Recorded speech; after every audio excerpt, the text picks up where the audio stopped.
మరి సహోదరుడు తోటి ఆత్మీయ జత పనివాడైనటువంటి రవికుమార్ బ్రదరు ఈరోజు మన మధ్యలో వాక్యం అందించడానికి వచ్చారు. మరి సహోదరులు వాక్యం అందిస్తుండగా మనమందరం కూడా ప్రార్థనా పూర్వకంగా సిద్ధపడి చక్కటి వాక్యాన్ని మనమందరం విందాం. Praise the lord.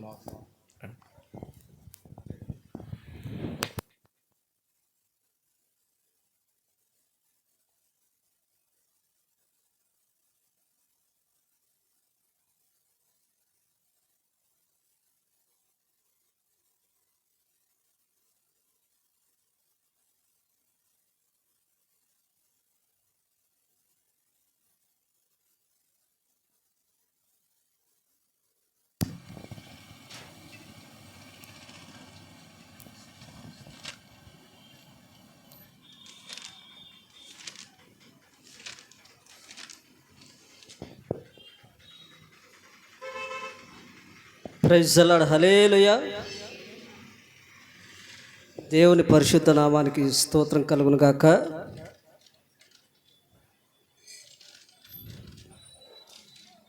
నేను ఇది మీ మధ్యకు రావడం రెండవసారి. గత సంవత్సరం వచ్చాను, మరలా ఇప్పుడు దేవుని మహాకృప, అలాగే దైవజనులు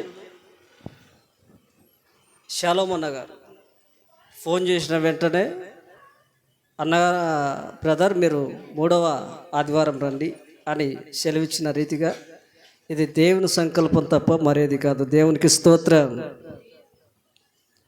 మీ మధ్య వాక్య పరిచర్య చేయడానికి దేవుడిచ్చినటువంటి చక్కటి అవకాశాన్ని, కృపను బట్టి దేవునికి స్తోత్రాలు. అలాగే ఆహ్వానించినటువంటి దైవజనులు షాలోమ్ అన్న గారికి, వారి కుటుంబానికి, సంఘానికి నా హృదయపూర్వకమైనటువంటి వందనాలు చెల్లిస్తూ ఉన్నాను. వాక్యంలోకి వెళ్ళక ముందు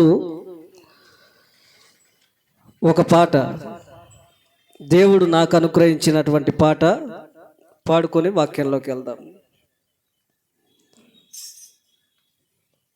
తల్లిదండ్రులు చనిపోయినప్పుడు ఎవరూ లేక ఒంటరినై కుములుతూ ఉన్నప్పుడు ఆయన నాతో మాట్లాడినటువంటి మాటను బట్టి నేను దేవుని సన్నిధిలో కనిపెడుతూ ఉన్నప్పుడు ఆయన నాకు ఆదరణకరమైనటువంటి ఇచ్చినటువంటి పాట ఇది. 2009వ సంవత్సరం దేవుడు నాకు అనుగ్రహించినటువంటి పాట. పాడుతూ ఉన్నప్పుడు దేవుని నామాన్ని స్తుతించండి. రెండోసారి పాడుతూ ఉన్నప్పుడు నాతో కలిసి పాడండి. స్తుతింతును నిన్ను కీర్తింతును, మనసారా నిన్ను ఆరాధింతును.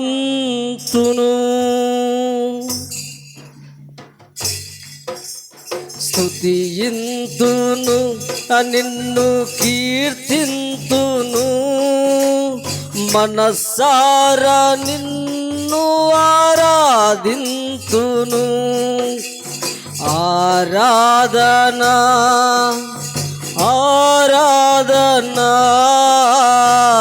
ఆరాధనా నా యేసుకే ఆరాధనా ఆరాధనా ఆరాధనా నా యేసుకే.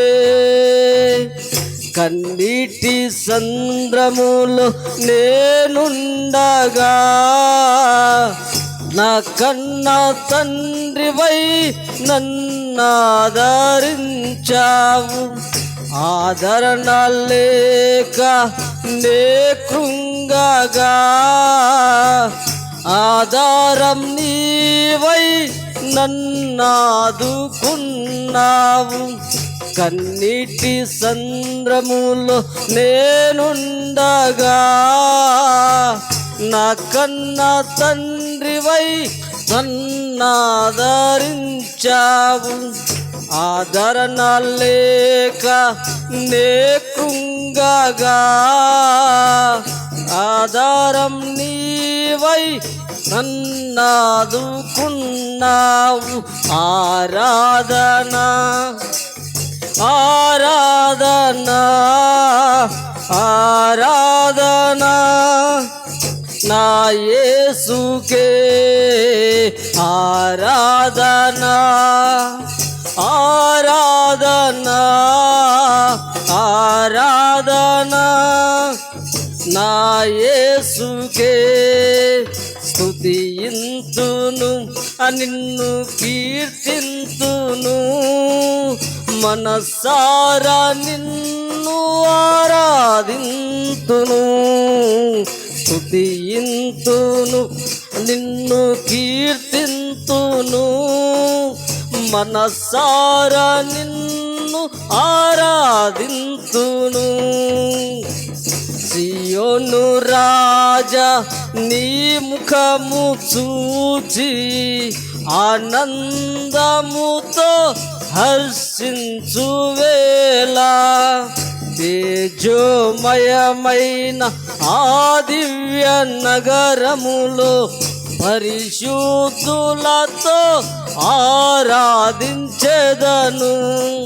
సియోను రాజా నీ ముఖము చూచి ఆనందముతో హర్షించువేళ తేజోమయమైన ఆ దివ్య నగరములో పరిశుద్ధులతో ఆరాధించెదను ఆరాధన ఆరాధన ఆరాధన యేసుకే ఆరాధన ఆరాధన ఆరాధన నా యేసుకే ఆరాధన ఆరాధన ఆరాధన నా యేసుకే ఆరాధన ఆరాధన ఆరాధన నా యేసుకే ఆరాధన ఆరాధన ఆరాధన నా యేసుకే ఆరాధన ఆరాధన ఆరాధన నా యేసుకే ఆరాధన ఆరాధన ఆరాధన నా యేసుకే హల్లెలూయా. ఇది నేను బాగా కృంగినప్పుడు, ఎవ్వరు ఆదరించినప్పుడు, ఒంటరినై ఇక చనిపోదాము అని నేను అనుకున్నప్పుడు దేవుడు నన్ను దర్శించి నాతో మాట్లాడినటువంటి మాటను బట్టి ఈ పాట అనుగ్రహించాడు. దేవునికి స్తోత్రం. వాక్యంలోకి వెళ్దాం. పరిశుద్ధ గ్రంథంలో నుండి యెషయా గ్రంథం, పరిశుద్ధ గ్రంథంలో నుండి యెషయా గ్రంథం 58వ అధ్యాయం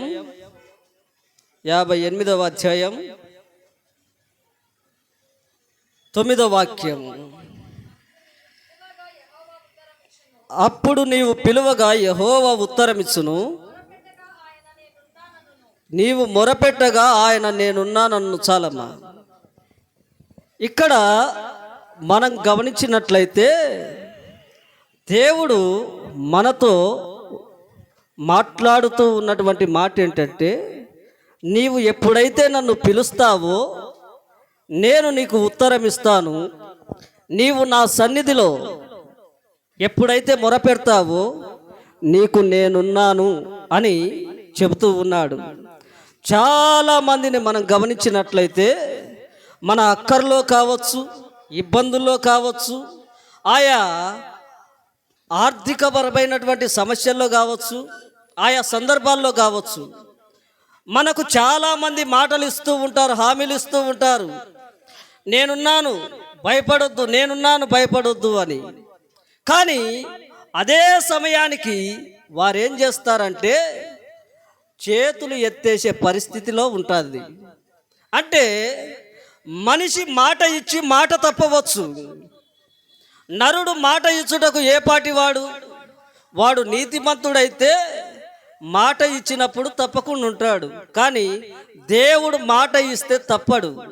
అందుకే నీవు మొరపెట్టు. నీకు కష్టం వచ్చినా సరే, శ్రమ వచ్చినా సరే, ఇబ్బంది వచ్చినా సరే, కలిమైనా లేమైనా ఏ సమయం అందైనా సరే, నీవెప్పుడైతే నా సన్నిధిలో మొరపెడతావో నీకు ఉత్తరం ఇస్తాను.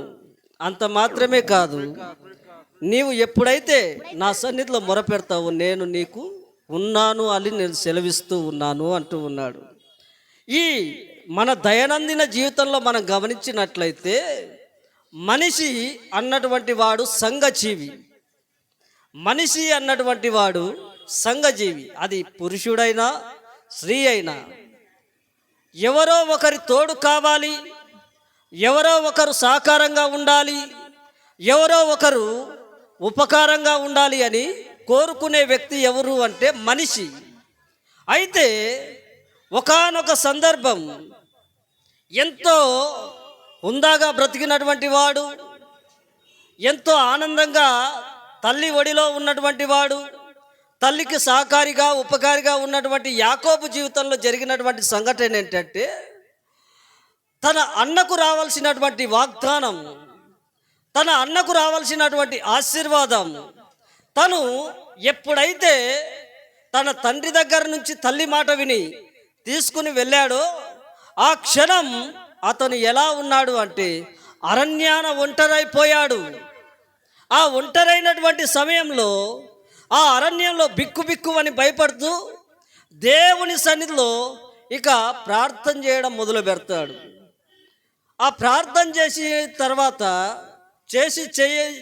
తర్వాత దేవుని దర్శనం ఒకటి కనపడుతుంది. అక్కడ ఒక మిచ్చన ఆకాశానికి ఉండి దేవదూతలు ఎక్కుతూ దిగుతూ ఉండే ఆ యొక్క దర్శనం అనొచ్చు, కళ అనొచ్చు, లేకపోతే స్వప్నం అనొచ్చు, కనబడుతూ ఉన్నప్పుడు ఆ మిచ్చన కొనన ఆయన కూర్చొని ఉన్నాడు. దయా సంకల్ప పూర్ణుడు, అందరికీ దయను చూపించేవాడు, ఆదరించేవాడు, ప్రేమించేవాడు, ఓదార్చేవాడు, నిత్య జీవం కలిగినటువంటి జీవాత్ముడైన యేసయ్య అక్కడ కూర్చొని ఉన్నాడు. ఎప్పుడైతే అక్కడ కూర్చొని ఉన్నాడో ఈ యాకోబు గుర్తుపట్టడం లేదు. అంటే తల్లిదండ్రులు భక్తిని నేర్పిస్తూ ఉన్నారు, కానీ ఆ భక్తిలో ఉన్నటువంటి శక్తిని పిల్లలకు తెలియజేయనటువంటి వారిగా ఉన్నారు. అంటే దేవుడెవరో చూస్తూ ఉన్నాడు, దేవుణ్ణి చూస్తూ ఉన్నా దేవుణ్ణి గుర్తుపట్టనటువంటి పరిస్థితి యాకోబులో అక్కడ ఉంది. అయితే ఈ యాకోబు ఒంటరైపోయాడు. దేవుడు తోడుగా ఉండి ఆయన్ను ఆశీర్వదించడం మొదలుపెట్టాడు. తన మామ ఇంట్లో 20 ఏళ్ళు కొలువు చేసి వచ్చే సమయానికి మరలా అడ్డుపడితే దేవుడు తన మామ అయినటువంటి లాబాను గద్దించి, ఇదిగో యాకోబుకు నేనున్నాను. ఆయన లాబాను గద్దిస్తే ఆ లాబాను తనకున్నటువంటి ఆ భయంతో పంపించి వేశాడు. దేవుడే అతనికి తోడుగా ఉన్నాడని. నీవు దేవుని సన్నిధిలో ప్రార్థన పోరాట పటిమ కలిగినటువంటి వ్యక్తిగా ఉండాలి. ఇప్పుడు ఇక్కడ దైవజనుడు ఉన్నాడు, షాలోమన్న గారు. వారు మీకు ఎన్నో యుక్తమైనటువంటి మర్మయుక్తమైనటువంటి సంగతులు బోధిస్తూ ఉంటారు. మేము ఎప్పుడో ఒకసారి వచ్చి వాక్యాన్ని చెప్పి వెళ్తూ ఉంటాం.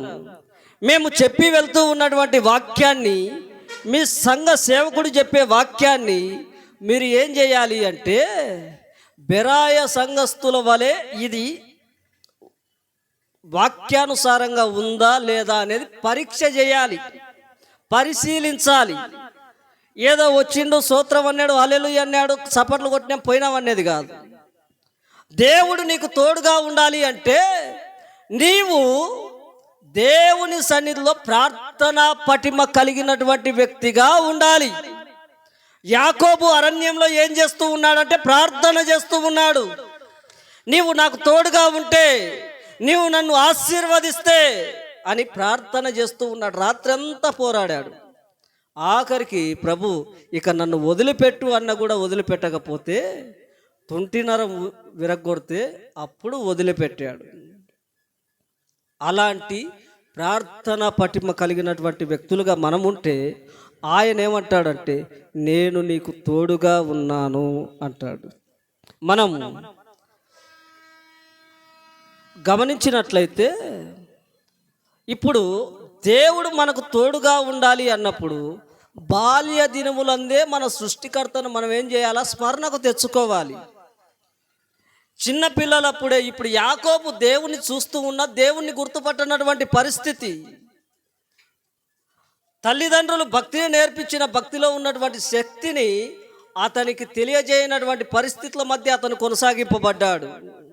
దేవుణ్ణి గుర్తుపట్టలేకపోతూ ఉన్నాడు. మనం న్యాయాధిపతుల గ్రంథంలో గమనించినట్లయితే 2వ అధ్యాయం 16వ వాక్యంలో ఉంటుంది, వారి తర్వాత యెహోవానైనను ఆయన ఇశ్రాయేళ్ల కొరకు చేసిన కార్యములైనను ఎరుగని తరం ఒకటి పుట్టగా. దేవుణ్ణి ఎరుగనటువంటి తరం, దేవుడు ఎవరో తెలిసినా దేవుణ్ణి ఎరుగనటువంటి తరం ఒకటి పుడుతూ ఉంది. ఏమిటి ఆ ఎరుగనటువంటి తరము అంటే, దేవుని దగ్గరికి వస్తూ ఉన్నాం, దేవుని వాక్యాన్ని వింటూ ఉన్నాం, ఆత్మలో ఆరాధన చేస్తూ ఉన్నాం. నీవు ఇంత చేసినా మరలా ఎక్కడికి పరిగెత్తుతూ ఉన్నావంటే, వాక్యమై ఉన్న వర్షమై ఉన్నటువంటి దేవుని దగ్గరికి రాక, వాక్యమే కానీ ఆ వాక్యము ఎలా ఉందంటే ఇప్పుడు అద్భుతాల రూపంలో, సూచక్రియల రూపంలో, మహత్కార్యాల రూపంలో ఇలా జరిగిపోతూ ఉంది. ఇలాంటి వాటికి మొదట ప్రాధాన్యత ఇస్తూ ఉన్నారు జనాలు. దేవుణ్ణి ఎరగనటువంటి తరంగా ఉంటూ ఉన్నారు. నిజమైనటువంటి దేవుణ్ణి ఎరిగితే నీవు ఎలా ఉంటావు అంటే దేవుణ్ణి నిండు మనస్సుతో పూర్ణ బలముతో ఆరాధించే వ్యక్తిగా ఉంటావు. నీవెప్పుడైతే ఆరాధిస్తూ ఉంటావో నీవు మొరపెట్టగా ఆయన ఏమిస్తాడంటే ఉత్తరం ఇస్తాడు. నువ్వు పిలుస్తానే పలుకుతాడు. నీవెప్పుడైతే ఆయనకు మొరపెడతావు నేనున్నానంటాడు. ఇప్పుడు జనాలంతా ఎక్కడికి వెళ్తూ ఉన్నారంటే ఈ మధ్య జరిగే శివ గార్డెన్ అంట, అక్కడికి పోతే అద్భుతాలు. ఆ తర్వాత ఇక్కడ రాజారెడ్డి ఫంక్షన్ హాల్ అంట, అక్కడికి పోతే అద్భుతాలు. కొబ్బరి నూనె డబ్బాలు అమ్ముకోవడం, ఖర్చీపులు అమ్ముకోవడం ఇదే అయిపోయింది. ఇంకా వాక్యం ఎక్కడుంది? విశ్వాసులు కూడా అలాగే ఉంటూ ఉన్నారు. వాక్యం ఉన్నది ఉన్నట్టు బోధిస్తే ఆ సేవకుడు వెర్రివాణి లెక్క తేల్చేస్తారు జనాలు. అదే కలిపి చెరిపేడి బోధలు అంటే నీవు పిలుస్తేనే నీ ప్రక్కకు చేరే దేవుడు ఉన్నాడు, నువ్వు మొరపెడితేనే నేనున్నానని పలికే దేవుడు ఉన్నానని చెప్తే వెర్రివానిగా చూస్తూ ఉంటారు. అదే ఇప్పుడు నూనె డబ్బాలు ఖర్చీపులు పెట్టి ఈడ నేను ప్రార్థన ప్రారంభించినాననుకో వద్దన్నే వచ్చారు జనం. అందుకే యథార్థవాది లోక విరోధని లోకంలో ఒక మాట ఉంటుంది. ఉన్నది ఉన్నది ప్రకటించేటటువంటి సేవకులకు విశ్వాసులనబడేవారు రావడానికే కష్టం. ఎంత ప్రయాస తెలుసా? ఒక సేవకుడు మీకోసం ఎంత ప్రయాస పడుతూ ఉన్నాడో తెలుసా? శాలేమన్న గారే కావచ్చు, మాలాంటి సేవకులే కావచ్చు, వాక్యాన్ని వాక్యానుసారంగా ప్రకటించే సేవకులు ఎంత ప్రయాస పడుతూ ఉన్నారంటే మీకోసం కన్నీరు కారుస్తూ ఉన్నారు, మీకోసం వాళ్ళ శరీరాన్ని నలగొట్టుకుంటూ ఉన్నారు, మీకోసం ఉపవాసం ఉంటూ ఉన్నారు. కుటుంబంలో ఏ కొరత అయినా ఉన్నా వాళ్ళు అంతగా ఇబ్బంది పడరు. కానీ ఒక విశ్వాసి వచ్చి సమస్య అని చెబితే వారి కోసం తన శరీరాన్ని నలగొట్టుకునే సేవకులు ఎంతో మంది ఉన్నారు. అటువంటి సేవకులు చెప్పేటటువంటి మాటలు లక్ష్య పెడితే దేవుని సేవకుడి కాడికి వచ్చినప్పుడే కాదు, నీవు పిలిచినా ఆయన నీ మాట వినే దేవుడు. దేవునికి స్తోత్రం. అందుకే నీవు ఎప్పుడైతే పిలుస్తావో ఆయన ఉత్తరం ఇస్తాడు. నీవెప్పుడైతే మొర పెడతావో ఆయన నీకు తోడుగా ఉంటాడు. నేనున్నానని ఆయన వాగ్దానం ఇచ్చినటువంటి దేవుడు. అంత మాత్రమే కాదు, సృష్టి ప్రారంభంలో గమనించినట్లయితే ఆదాము ఒంటరిగా ఏదేను తోటలో సంచరిస్తూ ఉన్నటువంటి సమయం, ఎప్పుడైతే ఒంటరిగా సంచరిస్తూ ఉన్నాడో దేవుడు ఏమనుకున్నాడంటే, నరుడు ఒంటరిగా ఉంటుట మంచిది కాదు అని తనకొక సాటి అయిన సహాయాన్ని చేశాడు. ఈ సాటి అయిన సహాయాన్ని చేసినప్పుడు వారిరువురు ఆ ఏదేను తోటలో చక్కగా ఉండి, దేవుడు సాయంకాలమున ఆ చల్లని పూట వచ్చేటప్పుడు దేవునితో మాట్లాడుతూ ఎంతో ఆనందంగా గడిపేటటువంటి వారు. ఎప్పుడైతే తినకూడనటువంటి పండు ఈ హవ్వ తిని తెచ్చి ఆదాముకిచ్చిందో, వారు ఆజ్ఞ అతిక్రమమే పాపం. ఈ ఆజ్ఞ అతిక్రమించడం ఎప్పుడైతే ప్రారంభించారో వారు సుఖ సౌఖ్యంగా ఉన్నారు, దేవుని సన్నిధిలో ఆనందంగా ఉన్నారు. వారి ఆనందమంతా కోల్పోయి గచ్చ పొదలు, ముళ్ళ తొప్పలు వీటి మధ్యకు వచ్చి వారు బ్రతుకు దినములన్నిట ఏం చేశారంటే శ్రమ పడుతూ ఉన్నారు. నీవు దేవుని దగ్గరికి వచ్చినప్పుడు దేవుని సన్నిధిలో ఆయన ఇచ్చినటువంటి ఆజ్ఞానుసారంగా జీవించాలి. నీవు ఆజ్ఞానుసారంగా జీవించనప్పుడు ఆయన నువ్వు మొరపెట్టినా వినడు, పిలిచినా నేనున్నానన్నాడు. నీవు ఆయన ఆజ్ఞానుసారంగా ఎప్పుడైతే జీవిస్తావో ఆయన నీకు తోడుగా ఉంటాడు. నీవు వేసే ప్రతి అడుగు విజయ పదంలో నడిపిస్తాడు ఆయన. ఈ ఆదాము అవ్వలు ఈ ఏదైనా తోట నుండి బయటకు వచ్చిన తర్వాత వారు చాలా కష్టపడుతూ బ్రతుకుతూ ఉన్నారు. అయినా దేవుడు వారిని విడిచిపెట్టలేదు. ఇప్పుడు మనం ఈ లోక సంబంధంగా మాట్లాడుకుంటే, వ్యవహారికంగా మాట్లాడుకుంటే, పురుషునికి స్త్రీ సాటి అయిన సహాయం. ఒక వివాహం ఆ మధ్య 2010 అట్లా ఒక వివాహానికి వెళ్ళాను. మాకు తెలిసినటువంటి మా రిలేషనే మంచి బిలీవర్ అమ్మాయి. అన్న ఇట్లా పని వివాహం అంటే మేము వెళ్ళాము. వెళ్ళినప్పుడు ఆ వివాహంలో పాస్టర్ అంటే ఆ సేవకుని వాళ్ళ తరపున సేవకుడు పాస్టర్ వాక్యం చెప్పడం మొదలుపెట్టాడు. ఏమని చెప్తూ ఉన్నాడంటే, స్త్రీ తన ఇంటిని కట్టుకోవాలి. అవ్వ ఎలా పండు తినకూడనటువంటి పండు తిని తను దేవుని ఆజ్ఞకు లోబడలేదో, అమ్మాయి నువ్వే చెప్తాను, నీ భర్తకు లోబడు అని ఆయన చెప్పడం మొదలుపెట్టాడు. ఎప్పుడైతే చెప్పడం మొదలు పెడుతూ ఉన్నాడో ఈ ఆడవారందరికీ రేవెట్టేసిండు. అంటే మొత్తం సబ్జెక్ట్ అంతా పురుషుని బాధ్యతలేమో దేవుడు ఎరుగు, ఆడ మనిషి మీద మాత్రమే అతను పడిపోయాడు. ఇలా చెప్తూ ఉండేసరికి ఇక సరేలే, ఏది ఏమైనా ఆయన అనుభవం, పెద్దవాడు అని భోజనాలు కూర్చునే కాడ ఆయన పక్కనే కూర్చున్నాను నేను.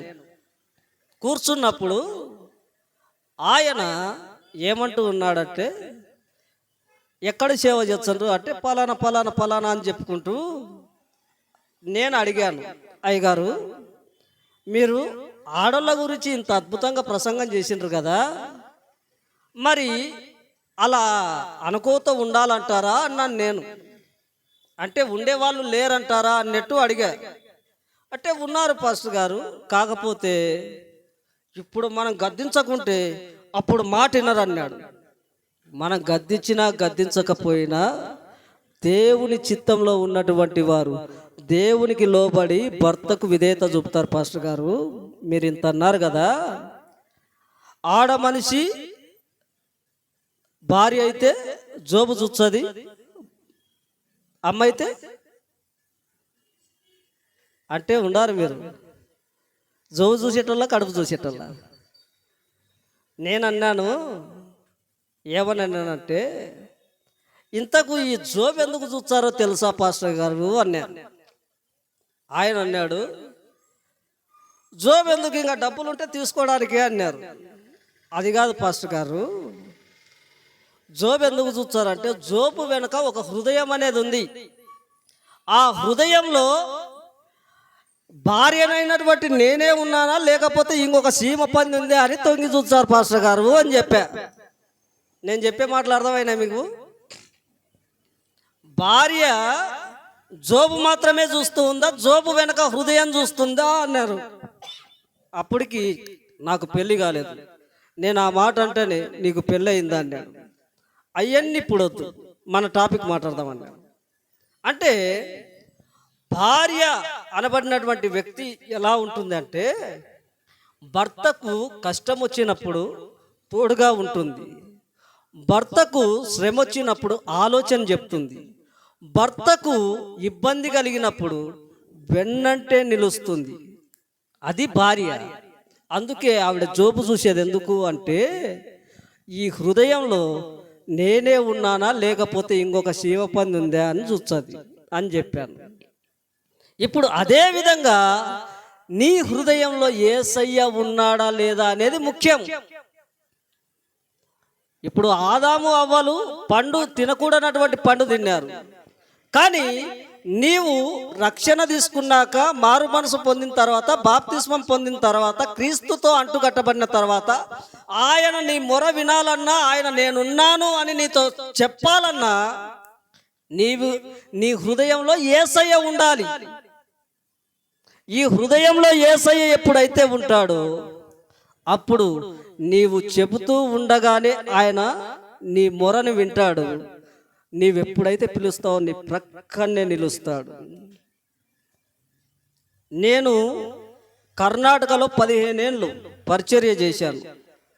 ఆ తర్వాత నంద్యాలకు వచ్చి ఇది 3వ సంవత్సరం రన్నింగ్. మధ్యలో ఒక రోజు వచ్చింది. ఆ మధ్యలో ఒక రోజు వచ్చినప్పుడు నా దగ్గర నేను తెచ్చుకున్నటువంటి డబ్బంతా అయిపోయింది. బాడిగకు, ఆ తర్వాత పరిచర్యకు, తర్వాత ఇంటికి. ఇక ఇంట్లో ఏమీ లేవు వస్తువులు, ఏ వస్తువు లేదు. కనీసం ఇక ఈరోజు పిల్లవాడికి ఒక ముద్ద అన్నం పెడితే రేపటి నుండి మేము పచ్చి ఉండాలి. అటువంటి పరిస్థితి. ఎప్పుడైతే అలాంటి పరిస్థితి ఉందో రాత్రి ప్రార్థన చేయడం మొదలుపెట్టాను. ఈ ప్రార్థన చేస్తూ ఉన్నప్పుడు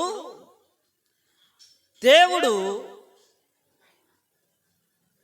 ఉదయానికి ఒకరి ద్వారా ఫోన్ చేయించాడు. ఫోన్ చేస్తే వారింటికి వెళ్ళి ప్రార్థన చేశాను. అక్కడ దేవుడు అపవిత్రాత్మను విడిపించాడు.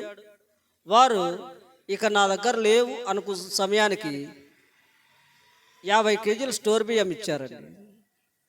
నేనేం ఫోన్ చేసి అడగలేదు, అయ్యా నాకు ఇబ్బంది ఉంది నాకు ఇయ్యరి అని చెప్పేసి దేవుని దగ్గర మోకాళ్ళు ఉండాను. ఆ తర్వాత కొంత కానికిస్తే ఇంటికి కావలసిన సామాన్ తీసుకొని వచ్చి సేవకు పక్కకు పెట్టేశాను. ఆ స్టోర్ బియ్యం తిన్న తర్వాత నుంచి పిల్లలైనా మీరే మీ పిల్లలకు మంచి ఈవులను ఇస్తూ ఉన్నప్పుడు పరలోకపు తండ్రి ఎలాంటి ఈవి ఇస్తాడు? అలాగా ఈ లోకంలో ఉన్నప్పుడు మన పిల్లలకు ఎలాంటి వారమైనా కనీసం కూలి పని చేసుకునేటోళ్ళమైనా మంచి బియ్యం పెట్టి మంచి ఆహారాన్ని ఇస్తూ ఉంటాం మన పిల్లలకు. అలాంటి సందర్భంలో ఇక నాకు ఎలా ఉందంటే, ఇక పిల్లలకు ఆహారం వచ్చింది, సంతోషంతో దేవుణ్ణి స్తుతించాను. అది తిన్న తర్వాత నుంచి వాళ్లకు ఆ బియ్యం అలవాటు పడక కడుపు నొప్పి విరేచనాలు స్టార్ట్ అయ్యాయి.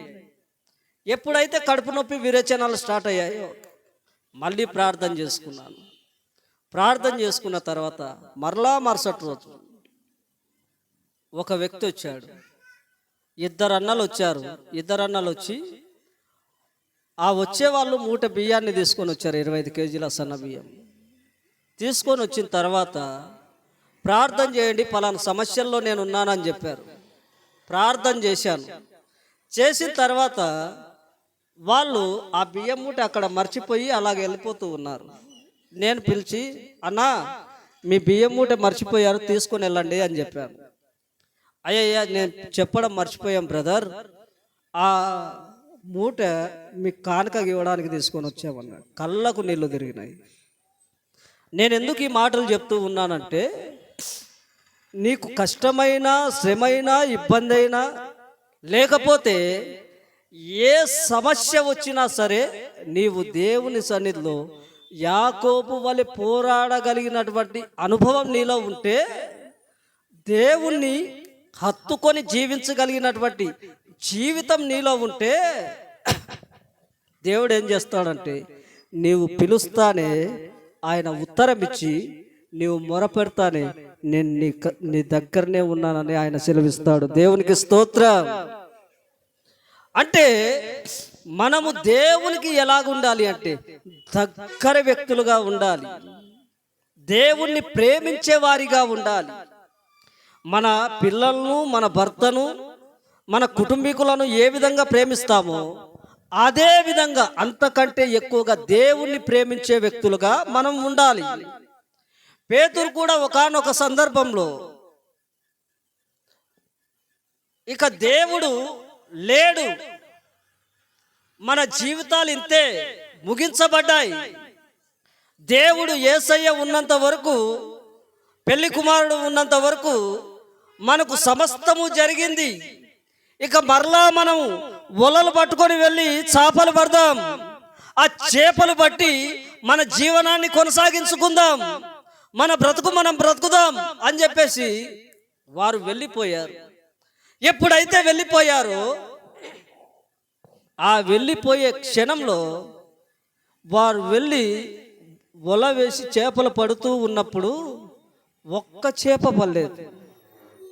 మరలా అక్కడికి దేవుడు వెళ్ళి, యేసయ్య వెళ్ళి, ఇదిగో పలానా కుడి తట్టున వల వేయి అన్నాడు. ఎంబడే వల వేస్తానే విస్తారమైన చేపలు పడ్డాయి. వీరు రాత్రంతా కష్టపడినారు కదా అని చెప్పేసి వారికి వేడివేడిగా అప్పటికప్పుడు రొట్టె తయారు చేసి, అప్పుడు రొట్టెను విరిచే సమయానికి పేతురు మనోనేత్రాలు వెలిగించబడ్డాయి. ప్రభువా అని తను గుండెలు బాదుకుంటూ ఉన్నాడు. ఎప్పుడైతే అలా సందర్భం అయిపోయిందో యేసయ్య పేతురుని అడుగుతూ ఉన్నాడు. ఏమని తెలుసా? పేతురు, నీవు నన్ను ప్రేమించుచున్నావా? పేతురు, నీవు నన్ను ప్రేమించుచున్నావా అని అడుగుతూ ఉన్నాడు. అడుగుతూ ఉంటే పేతురు ఏమని చెప్తూ ఉన్నాడంటే, ప్రభువా నీకే తెలుసు.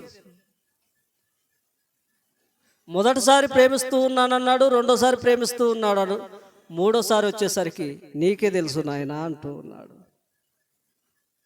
అంటే దేవుడు కూడా ఏమని కోరుకుంటూ ఉన్నాడంటే, నేను నా జనులను ప్రేమిస్తూ ఉన్నప్పుడు వారు కూడా నన్ను ప్రేమిస్తూ ఉండాలి, వారు కూడా నన్ను ప్రేమించేవారుగా ఉండాలి, నన్ను సంతోషపెట్టేవారుగా ఉండాలి, నాకు దగ్గరయ్యే ప్రజలుగా ఉండాలి అని కోరుకుంటూ ఉన్నాడు. మనము దేవుణ్ణి ప్రేమించే వ్యక్తులుగా ఉండాలి. ఎప్పుడైతే దేవుణ్ణి నీవు ప్రేమిస్తావో దేవుడు నీవు కోరుకున్న దాన్ని, నీవు అడిగిన దాన్ని ఆయన వెంటనే అనుగ్రహించేవాడై ఉన్నాడు. ఇక్కడ పేతురు విసుక్కుంటూ ఉన్నాడు, నీకు తెలుసు కదా ప్రభువా అని. మనం దేవుణ్ణి ప్రేమించే వ్యక్తులుగా ఉండాలి. లోకంలో ఉండేటటువంటి ప్రేమ, అది నేను ఒక 2 మాటలు చెప్పి ముగిచ్చేస్తానండి. లోకంలో ఉండేటటువంటి ప్రేమ ఎలాంటి ప్రేమ అంటే, చూడండి,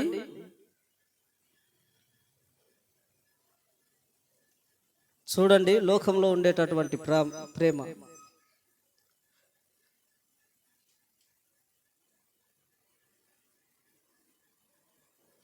మనము పరిశుద్ధ గ్రంథంలో గమనించినట్లయితే దావీదుకు కుమారులు ఉన్నారు,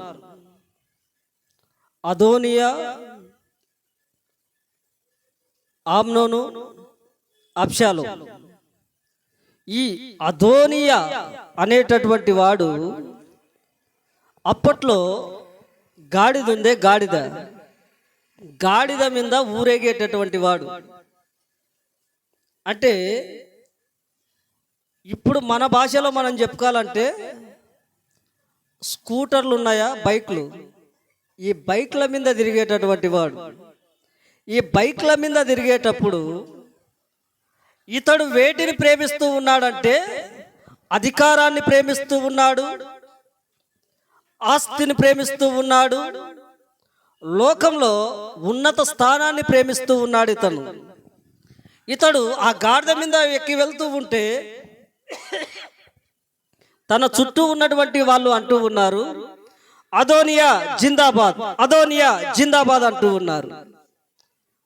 ఈ యవ్వన ప్రాయంలో ఉన్నటువంటి యవ్వనస్తులు రాష్ట్రానికి కానీ దేశానికి కానీ మూలవాసులు, అంటే బలాన్ని చేకూర్చేటటువంటి వాళ్ళు.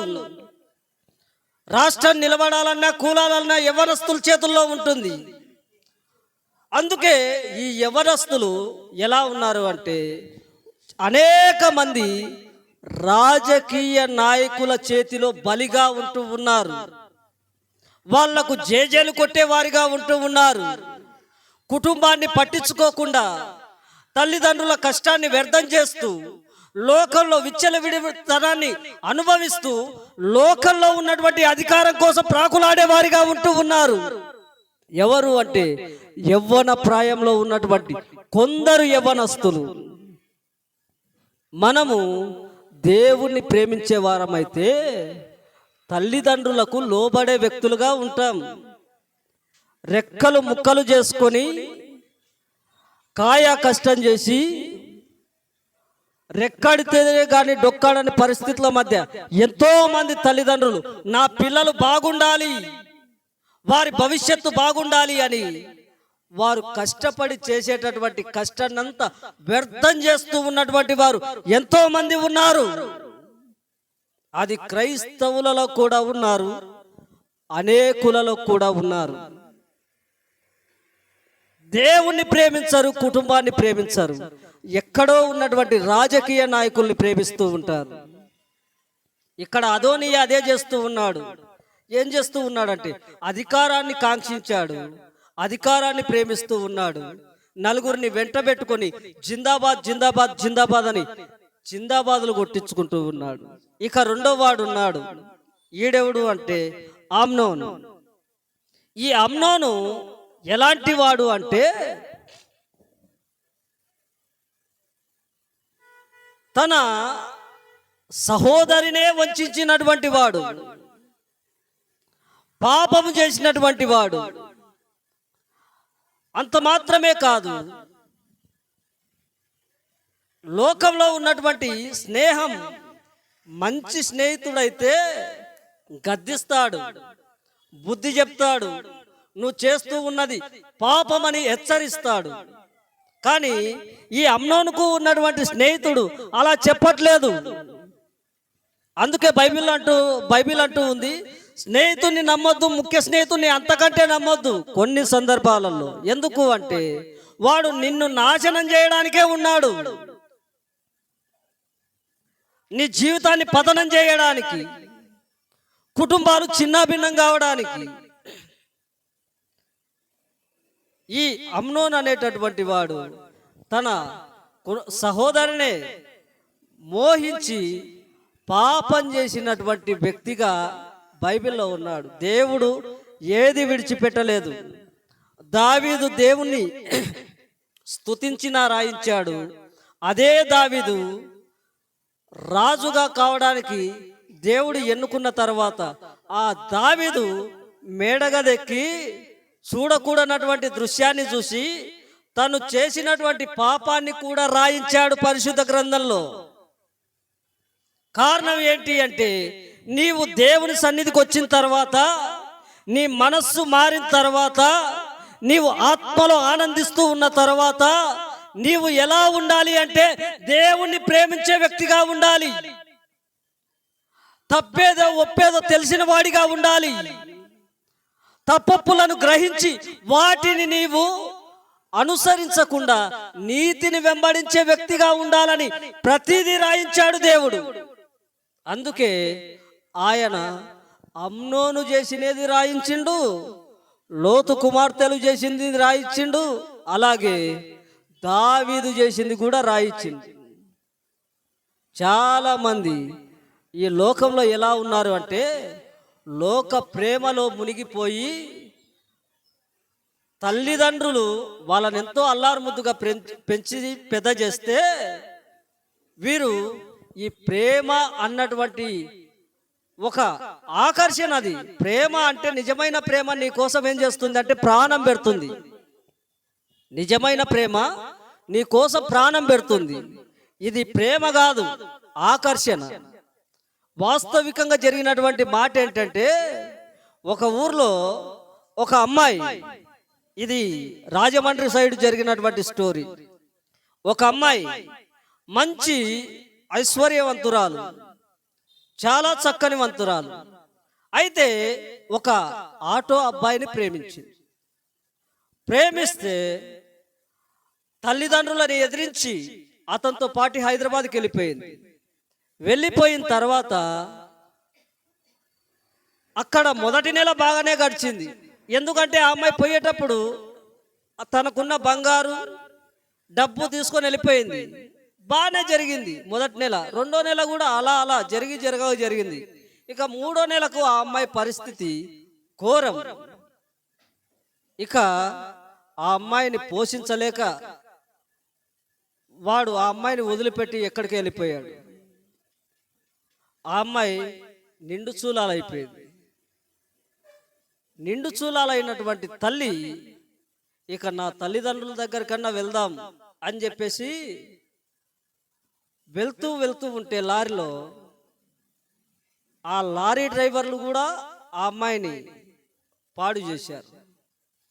చివరికి ఆ అమ్మాయి చనిపోయే స్థితిలో ఉండి ఇంటికి, ఇది ఇండ్లంటే అక్కడ ఒక చివరన ఒక టర్నింగ్ ఉంటే ఆ టర్నింగ్ కాడ ఒక అబ్బాయికి లెటర్ రాసి వాళ్ళ తల్లిదండ్రులకు లెటర్ ఇవ్వమంటే వెళ్తే ఆ అమ్మాయి అప్పటికి అక్కడ చనిపోయి పడి ఉంది. ఇది పేపర్లో వచ్చినటువంటి యథార్థ ఘటన. లోకంలో ఉండేటటువంటి ప్రేమ నిన్ను మసిపూసి మారేడుగాయ చేసి నీ జీవితాన్ని నాశనం చేస్తుంది. కానీ దేవుని దగ్గర ఉండేటటువంటి ప్రేమ నీ జీవితాన్ని ఒక దేదీప్యమానంగా వెలిగించి అనేకులకు ఆశీర్వాదకరంగా మారుస్తుంది.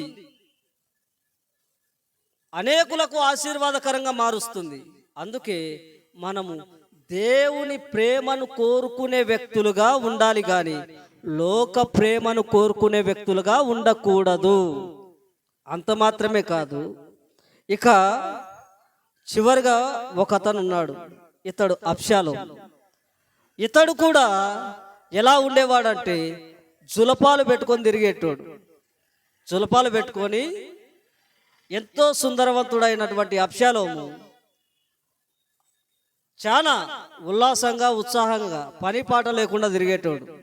ఎప్పుడైతే తిరుగుతూ ఉన్నాడో, కొంతమంది ఉంటారు చూడండి, తల్లిదండ్రులు తెచ్చిపెట్టాలి, వాడు ఊరంతా బలాదూరు తిరిగి రావాలి. తల్లిదండ్రులు తెచ్చిపెట్టాలి, వీడు ఊరంతా బలాదూరు తిరిగి రావాలి. మళ్ళీ వచ్చిన టయానికి అన్నం పెట్టలేదనుకో,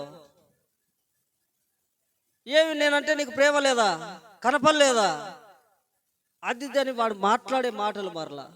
అంటే తల్లిదండ్రుల కష్టాన్ని గుర్తించకుండా వారిని నాశనం చేస్తూ ఉన్నటువంటి యవనస్తులు కూడా చాలామంది ఉన్నారు. ఒకరు లోకంలో పడి రాజకీయ నాయకుల వెంట తిరిగే వాళ్ళు ఉంటే, ఇంకొకరు ప్రేమ వ్యవహారం అని చెప్పేసి విచ్చలవిడిగా అనేకుల జీవితాలను నాశనం చేసేవారు ఉంటే, ఇంకొక యవనస్తులు ఎలా ఉన్నారంటే రోడ్డు మీద పడి బలాదూరుగా తిరిగే వాళ్ళుగా ఉంటూ ఉన్నారు. అంటే నేను చెప్పేది ఏంటంటే, దేవుడు నీవు పిలుస్తేనే ఉత్తరం ఇచ్చి నీవు పిలుస్తేనే నీ ప్రక్కన నిలిచినప్పుడు నీవు నీ కుటుంబాన్ని ప్రేమించాలి. అదే విధంగా దేవుని ప్రేమించినప్పుడు దేవుడు నీ జీవితంలో కార్యం చేస్తాడు. అది నేను చెప్పొచ్చే మాట. నీ తల్లిదండ్రులు పిలిచినప్పుడు నువ్వు వినే వ్యక్తిగా ఉండాలి. ఇలా ఎంతో మంది యవ్వనస్తులు వారి జీవితాలను నాశనం చేసుకున్నటువంటి పందాలో ఉంటూ ఉన్నారు. ఇక మనం గమనించినట్లయితే దావీదు చివరిగా అంటూ ఉన్నాడు కీర్తనల్లో 7:1-2లో, నన్ను తప్పించువాడు ఎవ్వడూ లేకపోగా వారు సింహం వలె ముక్కలు ముక్కలుగా వేయకుండా నన్ను తప్పించుము. ఎందుకు? దావీదు చేసినటువంటి ఒక్క పాపాన్ని బట్టి తాను అరణ్యంలో పరిగెత్తడానికి దేవుడు ఏం చేశాడంటే శిక్షని వేశాడు. ఎంతో మంది దావీదు నిలబడితే అవతల రాజులు గడగడలాడేటటువంటి వారు. మీ నాయన సింహపు గుండె కలిగినటువంటి వాడు అని ఒక వ్యక్తి అంటాడు. ఎందుకు అంటే ఎంత వారైనా దావీదు ముందు నిలబడనటువంటి వారు. కానీ అదే దావీదు అరణ్యాలు పట్టుకొని తిరిగేటట్టు చేసిండు దేవుడు. కారణం ఏంటి అంటే దేవుణ్ణి ప్రేమించినప్పుడు, ఆరాధించినప్పుడు అంతా ఆశీర్వాదకరంగా ఉన్నాడు. దేవుణ్ణి ఎప్పుడైతే దేవుడు చెప్పిన ఆజ్ఞకు వ్యతిరేకమైనటువంటి క్రియ చేశాడో అప్పుడు తను కూడా శిక్షకు పాత్రుడని దేవుడు తెలియజేశాడు. మన దైనందిన జీవితాల్లో కూడా మనము ఆయన సన్నిధిలో మొరపెడితే ఆయన మనకు ఉత్తరం ఇవ్వాలి అంటే ఆయన్ను ప్రేమించే వ్యక్తులుగా ఉండాలి. 2, ఆయన నువ్వు మొరపెట్టగానే నేనున్నానని పలకాలి అంటే నీవు ఆయన్ను ప్రేమించే వ్యక్తిగా ఉండాలి. ఆయన ప్రేమిస్తూ ఉన్నప్పుడు పలుకుతాడు నీవు పిలుస్తే, నీవు ప్రేమిస్తూ ఉన్నప్పుడు నీ ప్రక్కనే నిలుస్తాడు.